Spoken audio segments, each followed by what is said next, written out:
Today we're going to show you how to put together a 3-inch core restorer, the 3D printed version. So what we're going to need is a 5/8 inch flat galvanized washer. Doesn't have to be galvanized, but it needs to be 5/8.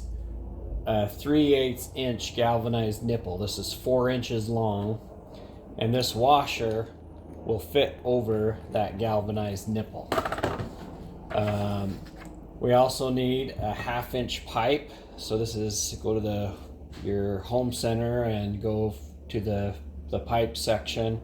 Doesn't have to be galvanized. This one is galvanized, but it's threaded on both ends.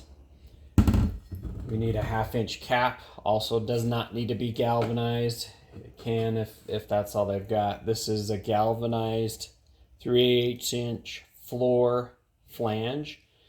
The big thing to note with this floor flange is the diameter is less than 3 inches, and that's important. And then the last thing is a 1/2 inch by 3/8 inch female to female threaded coupling or coupler. So then we're going to show you how to put this all together. First thing you're going to want to do is take the floor flange and the 3/8 inch nipple. You're going to thread that in. Of course, you can use a pipe wrench if you need to get this in tight. You've got your 3D printed core restorer. That's going to sit right on this nipple, and when it's squeezed together, basically it's going to end up flat on this floor flange. And then you're going to put the washer on top.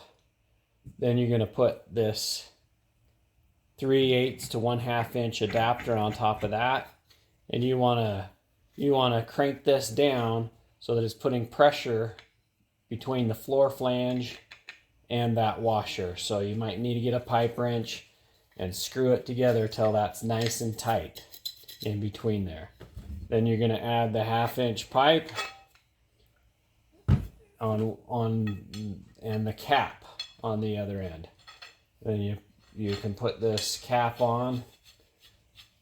The only reason really you need a cap is in case you need to hammer this through a 3-inch core to get it to straighten out.